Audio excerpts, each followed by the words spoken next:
वाचालं लंघयति यत्कृपातमं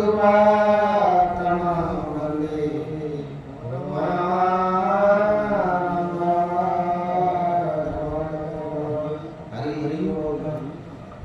गोविंद गोविंद गोविंद मधुगळुची मकरंद से मकरंद आहाकरी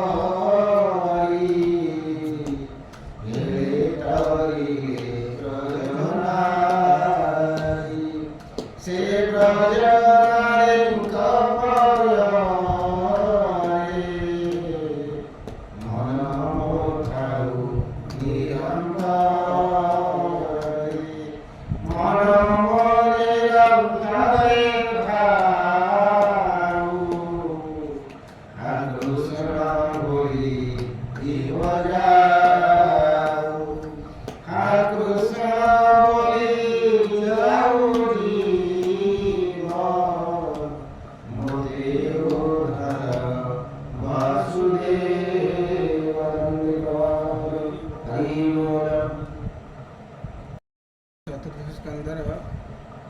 चतुर्थ स्कंदर अष्टम अध्याय विमाता कटुवाक्य ऋषि ध्रुव होइला भोलावासी तपे तोषिला भगवान अष्टम अध्याय कथन मैत्रेय उवाच नारद रघु सनकादि अरुणी जति से हंसारी ब्रह्मा कुमार इति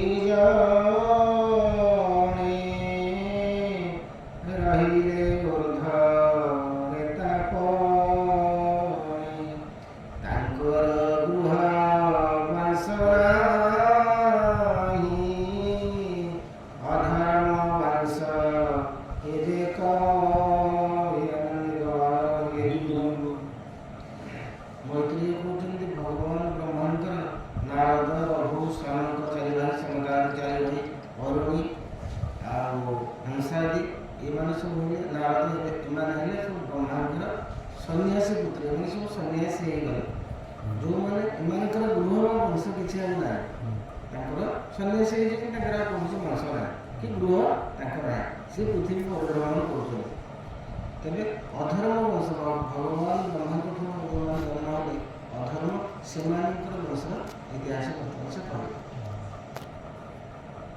धाता तनय जय धर्म गुरुसाता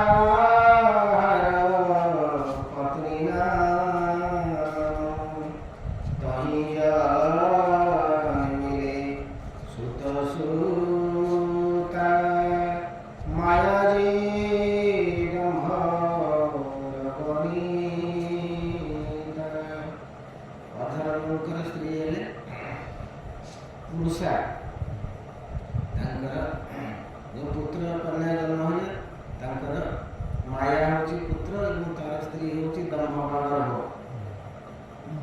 पुत्र माया माया नाम को कहते मायाधर पुत्र सब मायाधर ना तार स्त्री हूँ दंभ क्या अधर्म एम सब होती अधर्म बढ़ कमी दंभ गर्भ हिंसा ये सब जिनस अधर्म व्याप्ति हम तही जन्मिले सुत सुता माया जे दंभर गुणीता तांकर पुत्र कन्या बेनी लोभ विकृति नाम हे माया पुत्र कन्या कण लोभ एवं क्रोध ईमान तार सब हेबे पुत्र कन्या तही पुत्र कन्या जात जे क्रोध हिंसा नाम ख्यात तांकर पुत्र कन्या बेनी बड़ी दुर्गति नाम जोड़ी कळी नथियो सब कळी किंसे खाबो से सब भय मृत्यु तहु होई तांक पुत्र कन्या दुई निर्भय जात नाय बेनी अधर्म वंशइति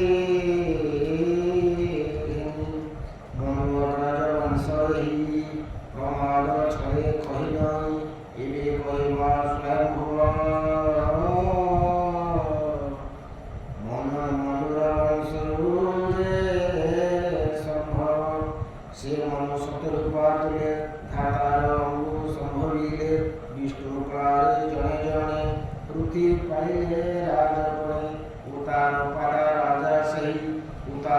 ପାଦ ରାଜା ସେହି ତାଙ୍କର ଦିନେ ମହାଦେଇ ସୁନୀତି ସୁରୁଚି ଦୁଇ ସୁରୁଚି ରାଜାଙ୍କର ସ୍ନେହୀ।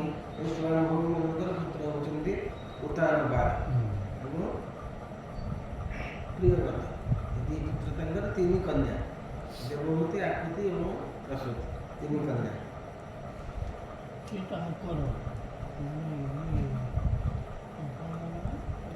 ସ୍ୱୟଂଭୂ ମାନଙ୍କର ଦି ପୁଅ ଥିଲେ ଏବଂ ତିନି କନ୍ୟା ଥିଲେ। ଗୋଟିଏ କନ୍ୟାକୁ ଦେଇଥିଲେ କଦମ ସିଂହ ବିବାହ ଦେଇଥିଲେ, ଆଉ ଦି କନ୍ୟା ଥିଲେ। ଦି କନ୍ୟା ପୂର୍ବ ଅଧ୍ୟାୟରେ ପଢ଼ାଯାଇଛି। ଦେଇଥିଲେ ଜଣେ ଋଷି ବି ଜଣେ ଋଷିଙ୍କି ଦେଇଥିଲେ। ଦକ୍ଷଙ୍କୁ ଦେଇଥିଲେ ଗୋଟିଏ କନ୍ୟା, ଆଉ ରୁଚି ନାମକ ଜଣେ ଋଷିଙ୍କି ଦେଇଥିଲେ ଗୋଟିଏ କନ୍ୟା।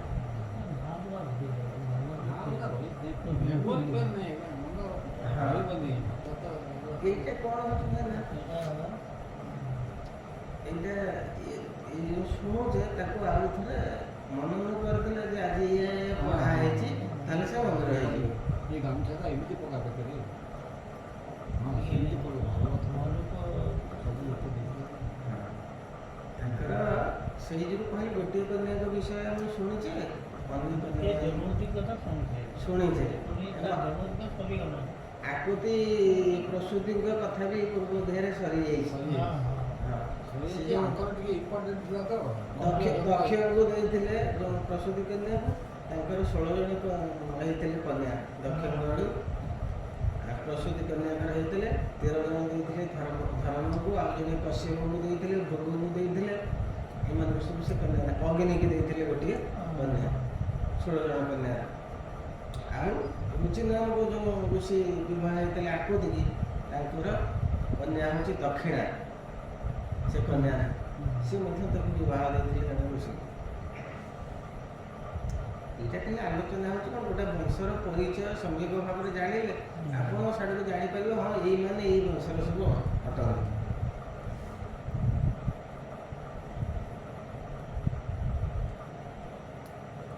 ଉତ୍ତାନପାଦ ରାଜା ସେହି ତାଙ୍କର ବିନୁ ମହାଦେଇ ସୁନୀତି ସୁରୁଚି ଦୁଇ ସୁରୁଚି ରାଜାଙ୍କର ସ୍ନେହୀ। ଉତ୍ତମ ସୁରୁଚିର ସୁତା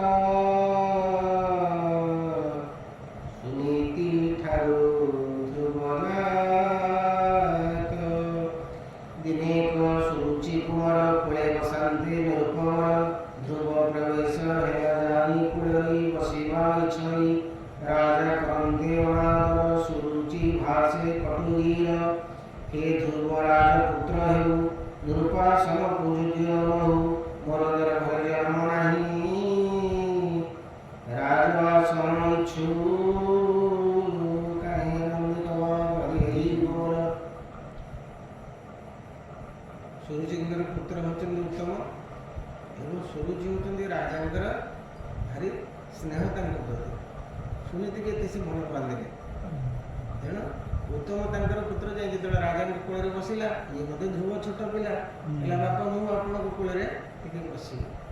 ରାଜା ଆଉ ସୁରୁଚିକି ଡରିକିରି ଧ୍ରୁବଙ୍କୁ ନେଇ କୋଳରେ ବସାଇଲେ ନାହିଁ, ପରନ୍ତୁ ସୁରୁଚି ଗାଳି ଦେଲେ, କହିଲେ ତୋର ଏ ଜନ୍ମରେ ତୋର ଭାଗ୍ୟ ନାହିଁ ତୁ ରାଜାଙ୍କ କୋଳରେ ବସିବା। ଯଦି ମୋ କୋଳରେ ତୁ ଜନ୍ମ ହବୁ ତାହେଲେ ଭଗବାନଙ୍କୁ ତପସ୍ୟା କର, ମୋ କୋଳରେ ଜନ୍ମ ହେଲେ ତୁ ରାଜାଙ୍କ କୋଳରେ ବସିବୁ, ସିଂହାସନରେ ବସିବୁ ବୋଲି ମା କହିଲେ। ନିରୁପାସନକୁ ଯୋଗ୍ୟ ହଉ ହେ ଧ୍ରୁବ ରାଜପୁତ୍ର ହେଉ ମୋର ଗର୍ଭରେ ଜନ୍ମ ନାହିଁ ରାଜ ଆସନ ଇଚ୍ଛୁ କାହିଁ। ଅନ୍ୟ ନାରୀର ଗର୍ଭେ ଜାତ ବାଳକ ଜାମ ବୃତ୍ତାନ୍ତ ଅଜ୍ଞାନୀ ପୁତ୍ର ଧରୁ ଦୁର୍ଲଭ ଅର୍ଥି ବାଞ୍ଛା କରୁ ତାପରେ ତୋଷୀ ଭଗବାନ ମୋର ଉଦରେ ହେବୁ ଜନ୍ମ ତେବେ ଇଚ୍ଛିବୁ ନିରୁପାସନ। ଏ ଜନ୍ମ ବହୁତ ଭାରି, ଏ ଜନ୍ମରେ ତୋ ଭାଗ୍ୟରେ ରାଜ ସିଂହାସନ ବା ରାଜାଙ୍କର ସ୍ନେହ ତୋ ଭାଗ୍ୟରେ ନାହିଁ।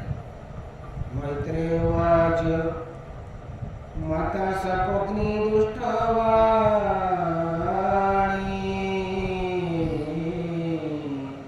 ନତକ୍ଷୀ ଧ୍ରୁବ କର୍ଣ୍ଣେଷୁ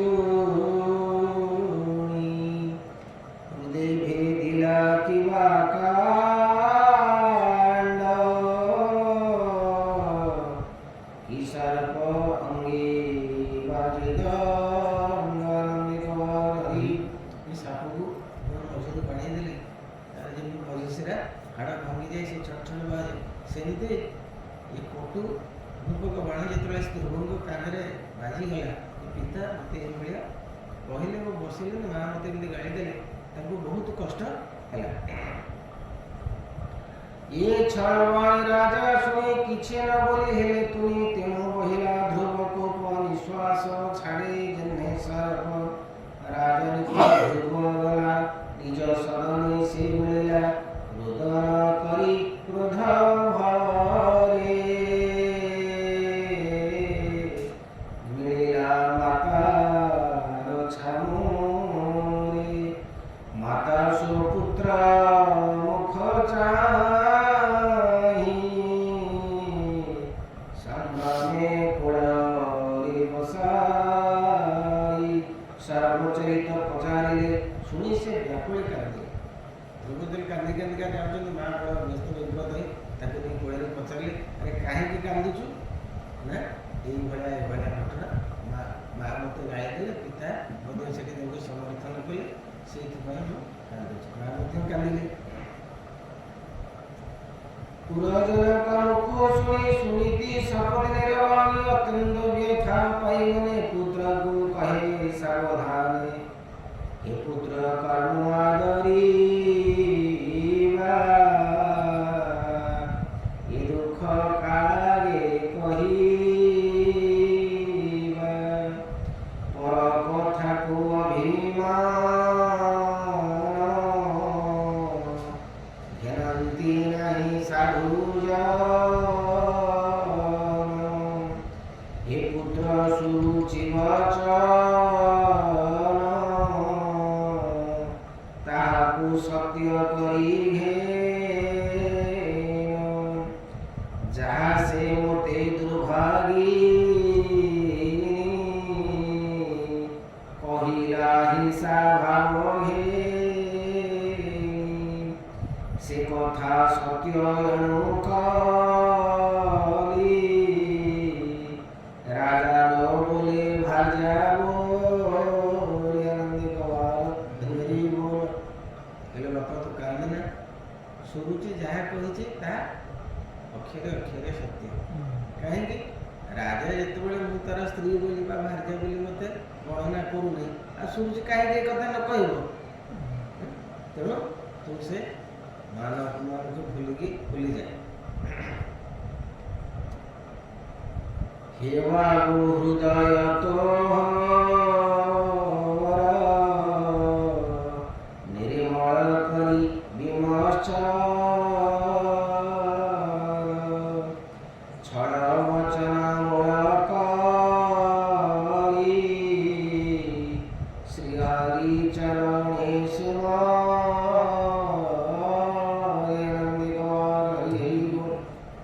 ଯାହା କହିଛନ୍ତି ତୁ ଯେ ଭଗବାନ ଶ୍ରୀହରିଙ୍କୁ ଡାକିବୁ ତପସ୍ୟା କରିବୁ ତାହେଲେ ତୋର ପ୍ରକୃତ ସେ ଭାଗ୍ୟ ଉଦୟ ହେବ।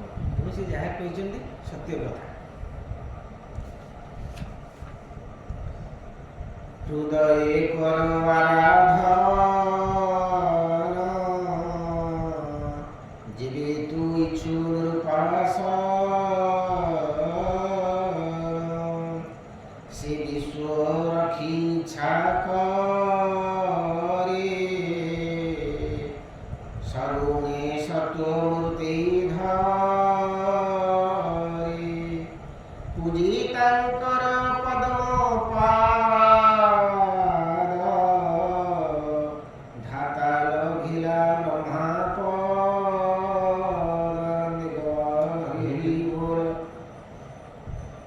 ମା କହିଲେ ଯେ ବିଶ୍ୱକୁ ରକ୍ଷା କରୁଛି ତେଣୁ ଯେଉଁ ବ୍ରହ୍ମା ତାଙ୍କୁ ପୂଜା କରିକରି ବ୍ରହ୍ମପଦ ଲାଭ କରିଛନ୍ତି ତେଣୁ ତୋର ଯଦି ଇଚ୍ଛା ପୂର୍ଣ୍ଣ କରିବାକୁ ଚାହୁଁଛୁ ଗୁରୁପଙ୍କର ଆସନ ଚାହୁଁଛୁ ବା ରାଜା ହେବାକୁ ଚାହୁଁଛୁ ତାହେଲେ ସେ ଭଗବାନଙ୍କୁ ହିଁ ଏକମାତ୍ର ଭରସା କର।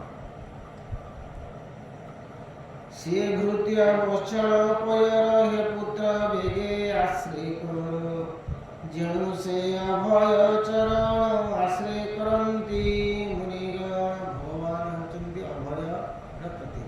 ତାଙ୍କୁ ଯିଏ ସ୍ମରଣ କରେ ସେ ତାକୁ ଅଭୟ ପ୍ରଦାନ କରନ୍ତି ଅର୍ଥ ତା ମନ ଭିତରୁ ସମସ୍ତ ଭୟକୁ ସେ ଦୂର କରିଦିଏ।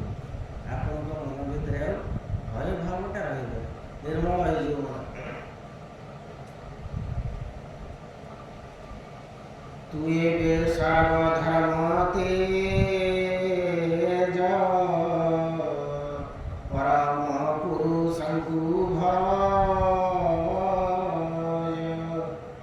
ବର୍ତ୍ତମାନ ତୁ ସମସ୍ତ ଧର୍ମ କର୍ମ ପରିତ୍ୟାଗ କରି କେବଳ ଭଗବାନଙ୍କର ସେହି ଶ୍ରୀହରିଙ୍କର ଅଭୟ ପାଦ ପଦ୍ମକୁ ସ୍ମରଣ କର। ସେ ପଦ୍ମ ନେତ୍ର ବିନା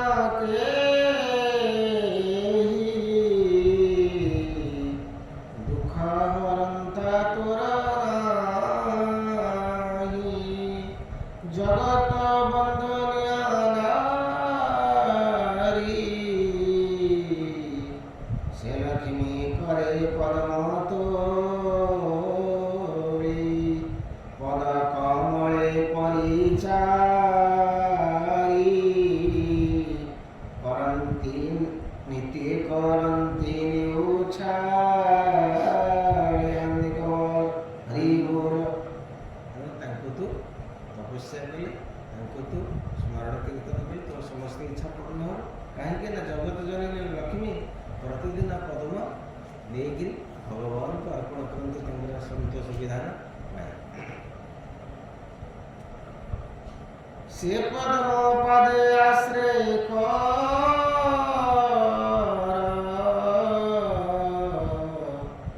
ସମସ୍ତ ତାପ ହେବ ଦୂର। ଏମନ୍ତେ ମାତା ବାକ୍ୟ ଶୁଣି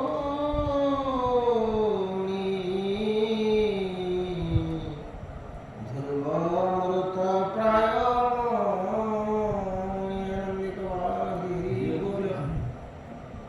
ମାଙ୍କର କଥାକୁ ଧ୍ରୁବ ସ୍ୱୀକାର କଲେ ଏବଂ ତାଙ୍କର ଏହି କଥା ସମ୍ପୂର୍ଣ୍ଣ ମନକୁ ପାଇଲେ ଯେ ମା ମୋତେ ଯାହା କହିଛନ୍ତି ଉପଯୁକ୍ତ ଶିକ୍ଷା ଦେଇଛନ୍ତି, ମୁଁ ଭଗବାନ ଶ୍ରୀହରିଙ୍କୁ ହିଁ ତପସ୍ୟା କରିବି। ହଁ ଧ୍ରୁବ ସତ୍ୟ ଗଲେ ମାନେ କଠୋର ଲୋକ ହଁ କାମ ପକ୍କା କରିବେ। ପକ୍କା ସେଇଟା କୁହ, ସେଇଟା କୁହନ୍ତି ଧ୍ରୁବ ଶକ୍ତି। ତାର ସମୁଦ୍ର ଉପରେ ସମସ୍ତ ଭୋଗ ତେଜ୍ୟା କଲା ତକ୍ଷଣେ ଘରୁ ବାହାରିଲା। ଧ୍ରୁବ ଚଳନ୍ତେ ମହାରୁଷି ନାରଦ ପ୍ରବେଶିଲେ ଆସି। ମାର୍ଗରେ ଧ୍ରୁବକୁ ଭେଟିଲେ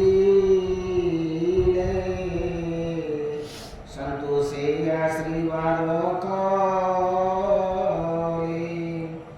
ଅଘନ ସନମୁନିଙ୍କର ତକ୍ଷଣେ ଦେଲେ ଧ୍ରୁବ ସିଂହ। କଲ୍ୟାଣ କରି ମୁନିବର ବଚନ କହନ୍ତି ମଧୁର।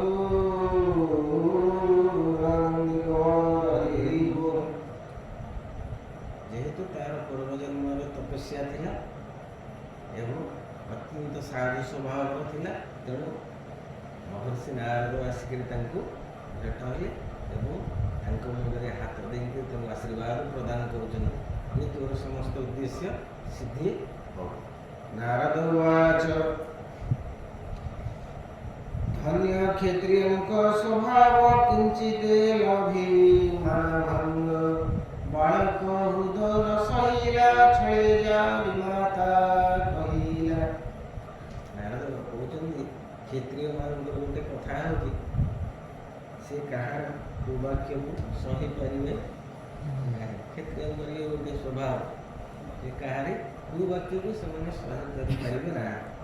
ତେଣୁ ମାତା ପିତାଙ୍କର ବାକ୍ୟକୁ ମନ ଭିତରେ ଅଭିମାନ କରିକିରି ଧ୍ରୁବ ଆଜି ବାହାରିଛି ତପସ୍ୟା କରିବ।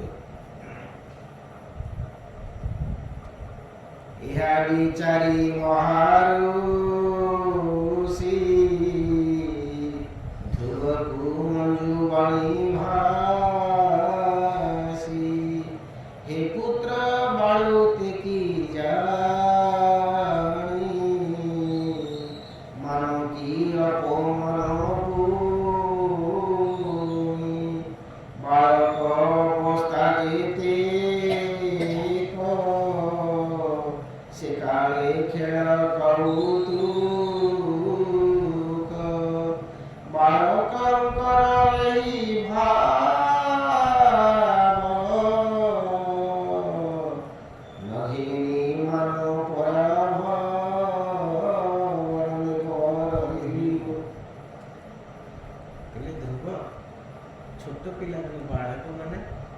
ମଣିଷ କଥାକୁ ସେ ମନରେ ଧରନ୍ତି ନାହିଁ। 7 ବର୍ଷ ହଁ, ମାନ ଅଭିମାନ ଜିନିଷକୁ ସେ ମନ ଭିତରେ ଗ୍ରହଣ କରନ୍ତି ନାହିଁ। ଆରେ ମା ବାପା କ'ଣ କହିଦେଇଛନ୍ତି, ତୁ ସେଇ କଥା ଗୋଟେ ଅଭିମାନ କରିକି ତୁ ଯାଉଛୁ ତପସ୍ୟା କରିବା ପାଇଁ। ଧ୍ରୁବକୁ କହୁଥିଲେ ମହର୍ଷି ନାରଦ, ଈଶ୍ୱର ଲୀଳା ଏ ସଂସାର ପରମ ଅଟଇ ମୂଳ ତାର, ଅଦୃଷ୍ଟ ସୁଖ ଦୁଃଖରି ମାନି ଦୋଷିବା ଯୋଗ୍ୟ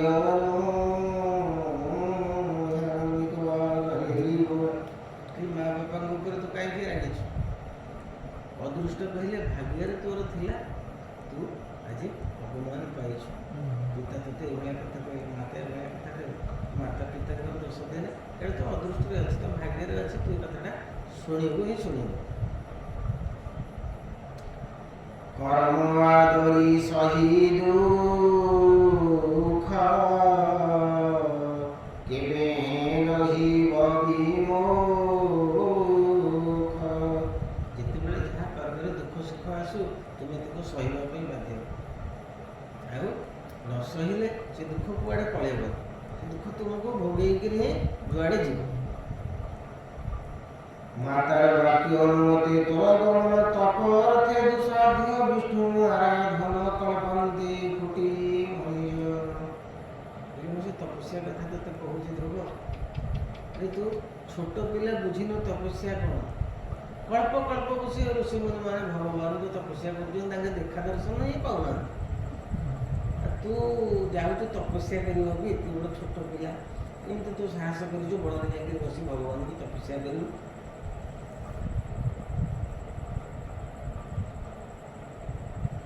ଦୁଃସାଧ୍ୟ ବିଷ୍ଣୁ ଆରାଧନ କଳ୍ପାନ୍ତେ ଫୁଟି ମୁନିଜ, ଆଦ୍ୟାପି ନ ପାଇଲେ ଅନ୍ତ, ତୁ କି ଲଭିବୁ ଜଗନ୍ନାଥ। ଏତେ ସହଜ କଥା ନୁହେଁ। ଭଗବାନ ବିଷ୍ଣୁଙ୍କୁ ଆରାଧନା କରି ତାଙ୍କର କଳ୍ପ କଳ୍ପ ବସି ପର୍ଯ୍ୟନ୍ତ ତପସ୍ୟା କରୁଛନ୍ତି, ତାଙ୍କର ଦେଖା ଦର୍ଶନ ହିଁ ପାଉନାହାନ୍ତି। ଏବେ ନିବର୍ତ୍ତି ଘରେ ଯାଅ ନିଷ୍ଫଳେ ଶ୍ରମ ତୁ ନ ପାଅ, ଚତୁର୍ଥ କାଳ ତ ରହିଲେ ହରିକୁ କି ତପେ ଦୋଷ ଭରେ। ତୁ ବର୍ତ୍ତମାନ ଘରକୁ ଫେରିଯା। ତେଣୁ ଯେତେବେଳେ ତୋର ଚତୁର୍ଥ ଅବସ୍ଥା ଆସିବ, 50 ଊର୍ଦ୍ଧ୍ୱ ହେଇଯିବ, ସେତେବେଳେ ଆସିକି ବନକୁ ଆସିକି ଭଗବାନଙ୍କୁ ତପସ୍ୟା କରିବୁ। ବର୍ତ୍ତମାନ ତୁ ରାଜ୍ୟକୁ ଫେରିଯା। ଏତେ 7 ବର୍ଷ ପିଲାଟା ଏତେ ମାତ୍ରାରେ ବୁଝାଇଲେ କେଉଁଠୁ ଆସିବ? ହଁ, ତାର ସେ ପୂର୍ବଜନ୍ମର ସ୍ମୃତି ଥିଲା ବେଳେ କହନ୍ତିନି, ଭଗବାନ ନେଇ ଧ୍ରୁବଙ୍କୁ ଦେଖେଇଲେ, ଦେଖ ତୁ କେତେ ଜନ୍ମ ତପସ୍ୟା କରୁଛୁ, ତୋର ଅସ୍ଥି ସବୁ ଏଠି ବଢ଼ିଛି, ସବୁ ଜନ୍ମର ଅସ୍ଥିକି ତୋତେ ଦେଖେଇବା ପାଇଁ ରଖିଛି। ଚତୁର୍ଥ କାଳ ହେଲେ ହରିଙ୍କୁ ତପେ ତୋଷ ଭଲେ ବି ତୁ ଯାଅ ନିଜ ଘର, ଆତ୍ମ ସନ୍ତୋଷେ କର୍ମ କର। ଗୁଣ ଅଧିକ ମଦ ଭାବ ନିକୃଷ୍ଟେ ଅନୁଗ୍ରହୀ ହେବ, ସମାନ ମିତ୍ର ଗଣ ଏହିଟି ଉତ୍ତମ ଲକ୍ଷଣ। ଏମନ୍ତ ମୁଖ ଶୁଣି ଧ୍ରୁବ ହରି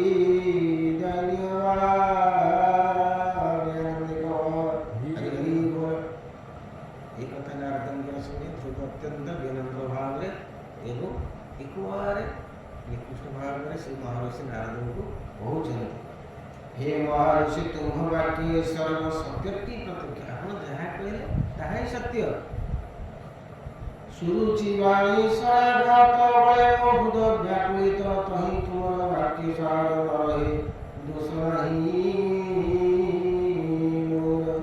ମୋ ବିମାତା ମୋତେ ଯାହା କହିଛନ୍ତି ବର୍ତ୍ତମାନ ସେ ମୋ ହୃଦୟରେ ଯେମିତି ଏକବାର ଆଘାତ ଏତେ ଲାଗିଛି ଯେ ଆପଣଙ୍କର ଇଏ କଥା ତା ଭିତରକୁ ଜମା ପଶୁନି। ଆପଣ ଯେତେ ଯାହା କହିଲେଣି ଇଏ କଥା ତା ଭିତରେ ଜମା ରହୁନାହିଁ କି ମୋ କାନରେ ପଶୁନାହିଁ। କ୍ଷତ୍ରିୟ କୁଳେ ହୋଇଯାତ କେ କହ କେଶବ କଟୁ ବାକ୍ୟାଘାତ, ତ୍ରିଲୋକ ପରିତ୍ରାଣ ଅର୍ଥେ ତୁମ୍ଭ ଭ୍ରମଣ ଜନତେ ସ୍ୱଧର୍ମ ଉପଦେଶ ଦେଇ हे ऋषि मते कर त्राणी यदि आपनकर मो प्रति दया अछि आशीर्वाद अछि ताले मते आपण उपदेश दियंतु मु किमिति भगवान विष्णु आराधना करी ताके प्राप्त हे आ छडा ता अन्य कथा किछि कहंतु ना मैत्रेय उवाच एवं ते ध्रुववाक्य शृणि तारुदय मुनियानि कृपामृत आद्रवाणि आनंद मने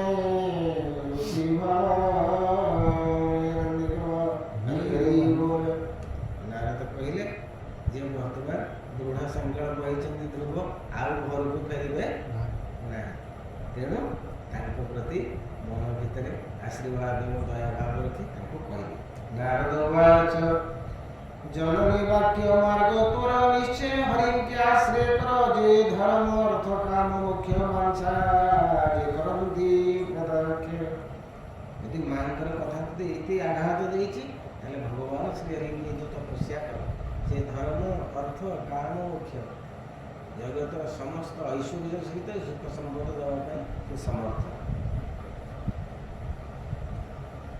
तांकर श्री हरि चरण बिनु नहिति परित्राण तेणु तू जाओ सुमंगले पवित्र जमुनार कूले तहि सुकर्ण्य मधुवन जहि विजय भगवान तहि त्रिकाल स्नान करी कालिंदी जड़े संध्या सारी परिपूर्जासन शुद्धि तहि दे प्राणायाम विधि पूरक कुंभकर जग वायु निरोधे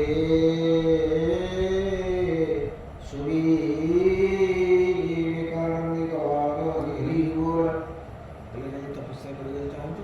उपयुक्त स्थान हूँ जमुनार कूल मधुबन अच्छे से तपस्या कर दैनिक 3 थर स्नान कर कालीधरे और भगवान को से आराधना कर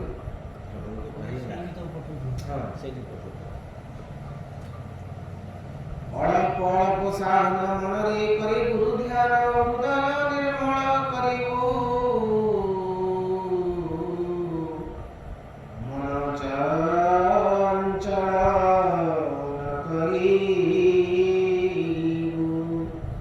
हेमंते हृदय करी भाव ध्यान करिबो वासुदेव प्रसन्न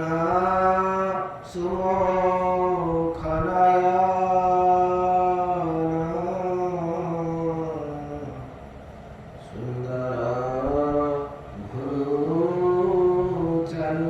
भ्रूचारुकर्ण सुनासा कपोल सुंदर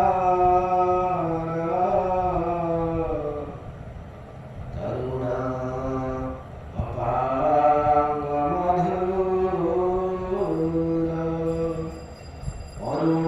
अरुणाष्टा नेत्रवेणी शरणागते कृपादानि नंदिगवर हरि हरि बोल ध्रुवଙ୍କୁ ध्यान करने समय भगवान को ई सुंदर रूप केमिति तांकर मस्तक ठो पाद जे तांकर कोउ अंगर शोभा केमिति से जिनिसटा ध्रुवଙ୍କୁ नारद कहउछन भगवान के मुख एमिति तांकर प्रकार एमिति तांकर मुख एमिति तांकर हस्त एमिति तांकर पाद एमिति सब अंगर सौंदर्य वर्णना करछन ई ऊपर यदि तोर चक्षु रहिबो ध्यान रहिबो ताहले तो मन आ कोड को चंचल हबो नाही ताकर ऊपर तू स्थिर कर नवीन मेघ प्रायाभा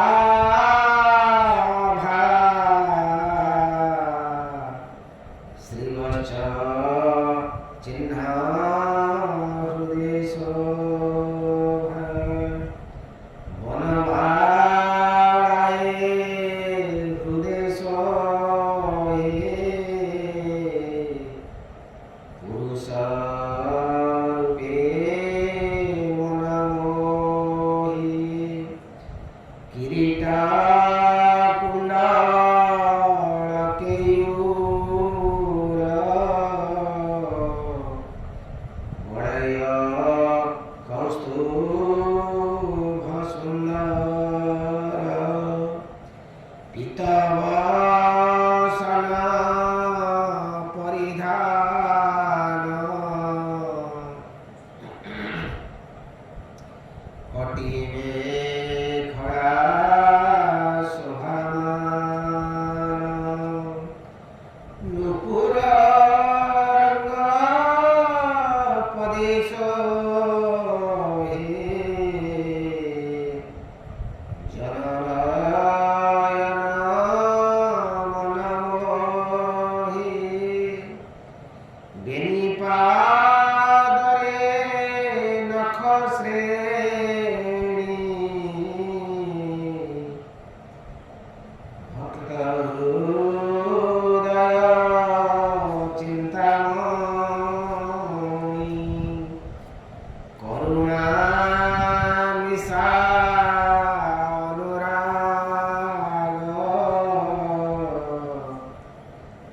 कटाक्षी वदन सुभाग अळप हासी शोभमान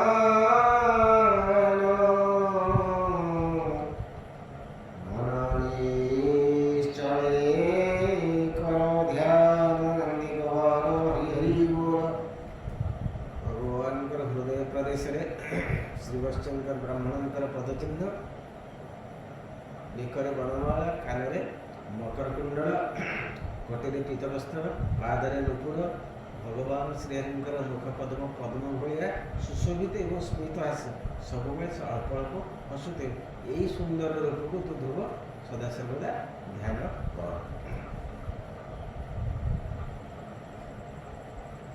सुन कहिब मंत्र सारथी मंत्र जपि सात श्रीमंते ध्यान करी स्थिर सुन कहिब मंत्र सार जे मंत्र जपि सात दिने पुरुष देवता चिन्हे आनंदित हरि हरि बोल एठी मंत्र दे जो 12 अक्षर मंत्र कथा लोक कोन प्रशंसा ओम नमो भगवते वासुदेवाय এই मंत्र জনଙ୍କୁ নারদ ଦେଇଥିଲେ। ओम नमो भगवते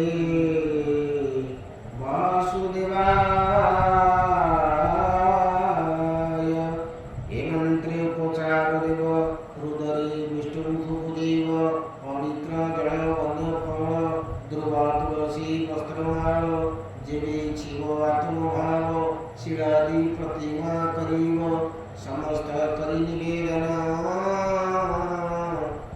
किंचित शेषे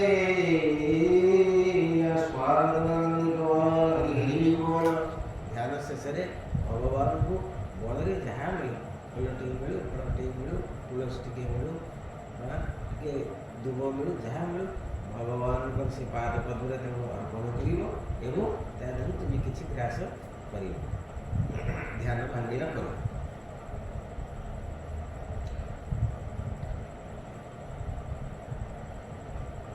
समस्त करी निवेदन किंचित शेष आस्वादन जे मंत्र प्रति भगवान नित्य करिबो हृदय ध्यान ये मंत्र काय वाक्य मने हरि पूजन्ते समाधाने से भक्त वत्सल मुरारी प्रसन्न हेवे रहितारी जीवेन्द्रिय अधिकारी वर्यते हरि भावी थिव विशुद्ध भाव देखिता मिलन्ति ब्रह्मांड ईश्वर यमन्ते ऋषि उपदेश श्रवणे ध्रुव ह्यातुष मुनि की कवि प्रदक्षिणा मेरे से गला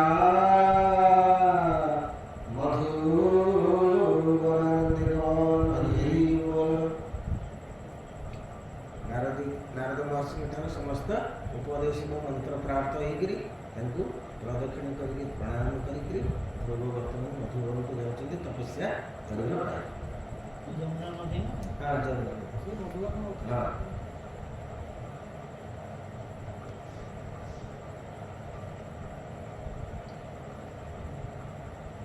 नारद तत्क्षणे चलिले राजार पुरे प्रवेशिले द्रौपदी देखिले नारद बेगे पूजिले ऋषि पाद नारद आसने बसिले राजा को चाहि ପଚାରିଲେ ରାଜନ କିଶକର ଧ୍ୟାନ ଶୁଖିଛି ତୁମର ବଦନ। ନାରଦ ସେଠି ଯାଇକି ପହଞ୍ଚିଗଲେ ରାଜାଙ୍କ ଉତ୍ତର ଧ୍ରୁବଙ୍କ ପିତାଙ୍କ ପାଖରେ ଯାଇକି ପହଞ୍ଚିଗଲେ। କହିଲେ କ'ଣ ରାଜା ଏତେ ଚିନ୍ତା କରୁଛ, ଆପଣଙ୍କର ସୁନ୍ଦର ମୁଖ ଝାଉଁଳି ପଡ଼ିଛି, ଶୁଖି ଯାଇଛି।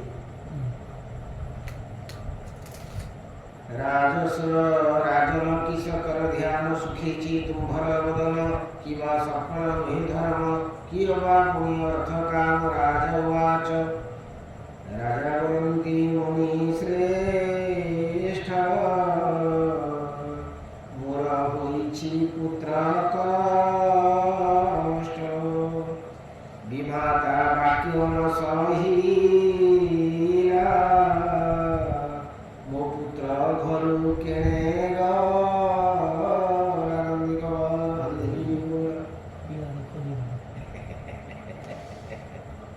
ଯେତେବେଳେ ପିତାର ମନ ପୁତ୍ର ପ୍ରତି ଆକର୍ଷିତ ହୁଏ, ଗୋଟେ ପରିସ୍ଥିତିରେ ପଡ଼ିକିରି ସିନା ସେ କଳକୁ ନେଲାନି ଆଉ ମନ ଟାଣିଲା। ଆଉ ମୋ ପୁଅଟା ଛୋଟ ପିଲାଟା କୁଆଡ଼େ ପଳେଇଛି, ଆଉ ସେଇ ଯୁଗରୁ ମୋ ମନରେ ପ୍ରବଳ କଷ୍ଟ। ମାତା ସହିତେ ନାହିଁ ଘରେ, ତେଣୁ ବ୍ୟାକୁଳ ମନରେ। ତା ମା ମଧ୍ୟ ଘରେ ନାହିଁ, ସୁନୀତି ମଧ୍ୟ ଘରେ ସେ ପାଞ୍ଚ ବର୍ଷ ତାର ଦେଖି ତଳିବ ବନ ଘର, ପଥ ଶ୍ରମରେ ବନେ ଯିବ ଖୁଦା କୂଳେ ଶୋଇଥିବ। ତ କିଏ ସେଠି ଖାଇବାକୁ ଦେବ, କିଏ ତାର ଯତ୍ନ ନେବ, କିଏ ତା କଥା ସେଠି ବୁଝିବ। ଭୋକ ଶୋଷରେ କିଛି ପାଇବନି, ସେମିତି ସେଠି ଶୋଇଥିବ।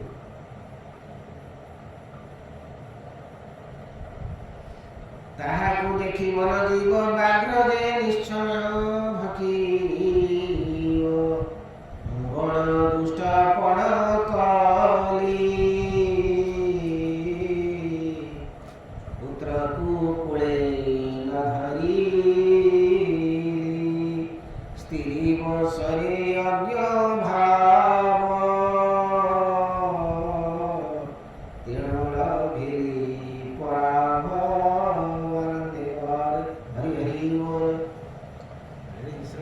ଖାଇଯିବେ ପଡ଼େ ଆଉ ଏଇଟା କେବଳ ସୁରୁଚି ଯୋଗୁଁ ହୋଇଛି।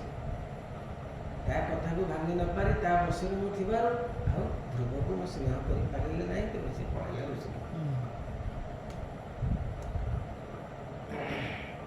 ବିଦୁର ଉବାଚ ବିଦୁର ପଚାରିଲେ ମୈତ୍ରେୟ, ଧ୍ରୁବଙ୍କୁ ନାରଦ ଭେଟିଲେ, ମାର୍ଗରେ ଉପଦେଶ ଦେଲେ, ମାତା କେମନ୍ତେ ସଙ୍ଗେ ଗଲା, ମୋତେ ତ ସନ୍ଦେହ ଲାଗିଲା। ନନ୍ଦିକ ହରି ହରି ବୋଲ। ବିଦୁର ପଚାରୁଛନ୍ତି ମୈତ୍ରେୟକୁ, ସିଏ ତ ଧ୍ରୁବ ଗଲେ ନାରଦକୁ ଭେଟିଲେ, ନାରଦକୁ ଉପଦେଶ ଦେଲେ, ସେ ଗଲେ ତପସ୍ୟା କରିବାକୁ। ମା କୁଆଡ଼େ ଗଲେ ତାଙ୍କ ସାଙ୍ଗରେ, ମା କୁଆଡ଼େ ଗଲେ ପଚାର। ମୈତ୍ରେୟ ଉବାଚ ଚିନ୍ତାରେ ତୁମର ବିଚ୍ଛେଦ, ସୁନୀତି ପାଇ ମନେ ଖେଦ, ଆକୁଳେ ନିଜ ଘରେ ଥାଇ ରାଜା ତାହାକୁ ନ ଗଣଇ, ତେଣୁ ବୋଇଲା ଘରେ ନାହିଁ। ଏବେ ରାଜାଙ୍କୁ ଋଷି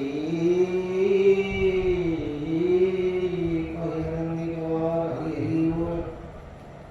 ରାଜା ତାକୁ ସ୍ତ୍ରୀ ଭାବରେ ଗଣନା କରେ ନାହିଁ, ସେ ଘରେ ଅଛି, କିନ୍ତୁ ରାଜା କହୁଛନ୍ତି ସିଏ ଘରେ ନାହିଁ। ସୁନୀତି ବଳକୁ ଯାଇନାହିଁ। ନାରଦ ଉବାଚ ହେ ନିରୁପା ପୁତ୍ର, ଗୁଣ ଶୁଣ ତାକୁ ରଖିବେ ନାରାୟଣ। ନାରଦ କହୁଛନ୍ତି ତୁ କାହିଁକି ତାର ପାଦ ଏତେ ମନ କଷ୍ଟ କରୁଛୁ, ସେ ଯାହା ଭରସାରେ ସେଠିକି ଯାଇଛି, ସେ ତା ଦାୟିତ୍ୱ ନେବନି।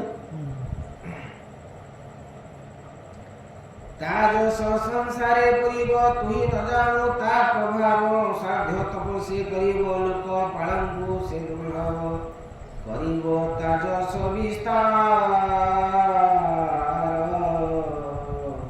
ନିକଟେ ଆସିବ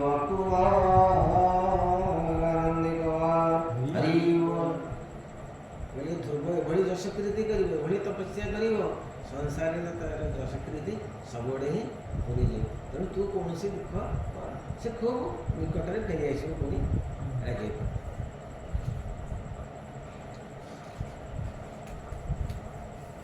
ମୈତ୍ରେୟ ଉବାଚ ହେମନ୍ତ ଦେବ ଋଷି ବାଣୀ ନିରୁପତି, ସାବଧାନ ଶୁଣି ପୁତ୍ର ଚିନ୍ତାରେ ନିମଗ୍ନେ, ନାରଦ ବ୍ରହ୍ମଲୋକେ ଗଲେ, ଧ୍ରୁବ ଯେ ମଧୁବନେ ଗଲେ, ତ୍ରିସନ୍ଧ୍ୟା ତପ ଆଚରିଲେ, ऋषि वचन अनुसारे मन निवेशी कृष्ण ठारे त्रिरात्र करी उपवास एक कपीथ परिग्रास।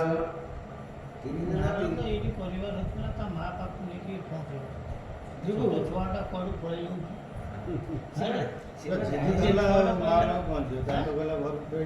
सब प्रकार बुझेइले से तो गोटे जिद्दी धरछे मो जिबार ना सेटा तो ठीक ही 7 वर्ष छुआ तो से जिद्दी खाइला मानिला हां बड़ा पिला है से तो कहला मु खोलिबिनी आ बता मते बाग खाओ हाथी को जिद्दी हां तीन राति तीन दिन रे गोटे कईथ केवल खाए सब सब उपवास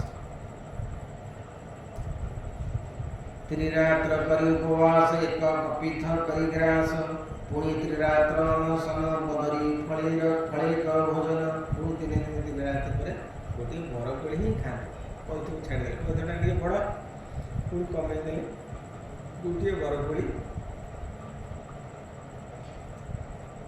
एमंते द्वितीय मासरे छट छट दिन अंतरे बालक तृणपत्र ग्रास करू संपूर्ण हेला मास बरकोड़ की कपीथ किछि खाइलेनी सबुज तृण अन्य पत्र खाई केवल बचे। तृतीय मास 9 दिन अंते करई जलपान चतुर्थ मासे 12 दिने वायु भखई कृष्ण ध्याने पंचम मास प्रवेशिला निश्वास निरोधी रहिला एक पादरे उभा होई अंगुष्ठ अग्रे भूमि छुई। पंचम मास रे कोन किया केवल वायु आहार करके बुढ़ा मुद्रे गोटे पादरे ज्ञान तपस्या कले कौन बोला मैंने वायु आहार कले प्राणायाम सिद्धि करदे तो वायुटा को आहार कले आ कौन फलमूल कौन जिन खाइले बुढ़ा मुद्रे अग्रभाग क्या तपस्या गोटे देखो टीवी रे बुढ़ा मुद्रे दीर्घ समय पर्यंत ठिया ही पाउछ सब अभ्यास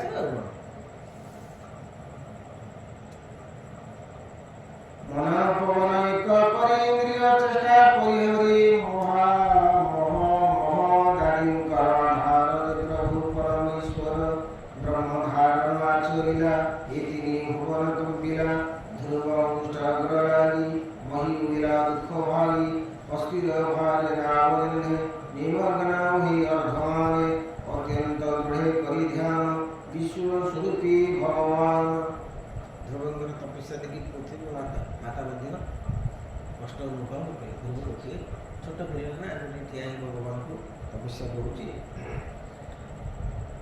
त्रिलोक निश्वासर ध्वनि स्वर्गे कंपिले देवगणे विष्णुरे पशिले शरण भारते डाकी नारायण।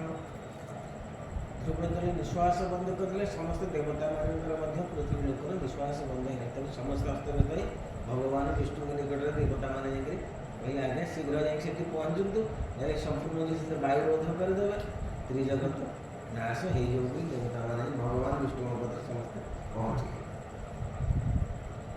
देव देवानुचु हे प्रभु न जानो कारण किंपा निश्वास निरोधन इथु सुरक्षा तुम्हें कर शरणागनु तो श्री भगवान वाच भय न कर स्वर्गलोक तपस्या कर ई बालक तुम कहीं भय करुछ ये जड़े छोट पिला तपस्या करुचंती किंतु भयर परिवार किसी कारण नहीं अति कठोर तप करे मर्त्य यमुना नदी तीरे ताहाको निवृत्त कराई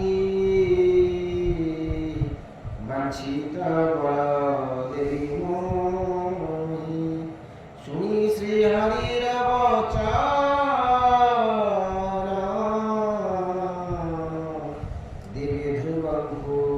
करे धारण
ଦେଇକିରି ନା, ନା, ଯଦି ନା, ରାମାୟଣ ତା ଲଗାଇବେ ସାଙ୍ଗରେ ରହିବ ନା। ଆଉ କାଟିଲେ ଯେ ଇ ଗୋଟେ ଅଧ୍ୟାୟ ଆମର ପରିସମାପ୍ତି ହେଇଗଲା ହଁ କାଟିକିରି ଆଉ ଥରେ ଲଗେଇଲେ ରାମାୟଣଟାକୁ ସେ ରିସିଭ୍ କରିବ ହଁ। ସେ ଗୋଟେ ଅଧ୍ୟାୟ ଆମର ଆଉ ଅସୁବିଧା କିଛି ନାହିଁ ସେଇ ନାମଟା କରୁନ। ନାମଟା ତା ଦେହରେ ରହିବ ନା ହୁଁ।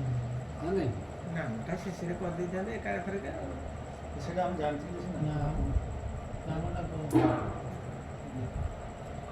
ହରେ କୃଷ୍ଣ ହରେ କୃଷ୍ଣ କୃଷ୍ଣ କୃଷ୍ଣ ହରେ ହରେ ହରେ ରାମ ହରେ ରାମ ରାମ ରାମ ହରେ ହରେ ହରେ କୃଷ୍ଣ ହରେ କୃଷ୍ଣ କୃଷ୍ଣ কৃষ্ণ হরে হরে হরে রাম হরে রাম রাম রাম হরে হরে হরে কৃষ্ণ কৃষ্ণ কৃষ্ণ হরে হরে হরে রাম রাম রাম হরে হরে হরে কৃষ্ণ কৃষ্ণ কৃষ্ণ হরে হরে হরে রাম রাম রাম হরে হরে হরে কৃষ্ণ হরে কৃষ্ণ কৃষ্ণ কৃষ্ণ হরে হরে হরে রাম রাম রাম রাম হরে হরে হরে কৃষ্ণ কৃষ্ণ কৃষ্ণ কৃষ্ণ হরে হরে হরে রাম রাম রাম রাম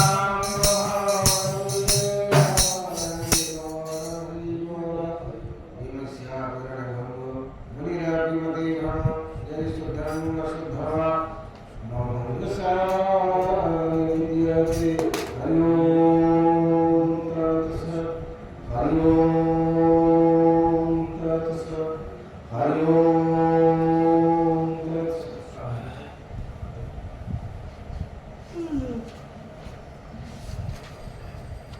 এইটাও বন্ধ করবে ସେଇଟା ବନ୍ଦ କରିଦେଲେ ଆ ସହିତ ଲିଙ୍କ ରହିବ। ଲିଟ୍ କଟିଗଲା ସେଟା ସୁଇଚଟା ବର୍ତ୍ତମାନ ମାରିଦିଅ ମାରିଦେଇକି ସେ ଉପରକୁ ଉଠେଇବ ହେଲା ସୁଇଚଟା ଗୋଟେ ଥର ମାରିଦିଅ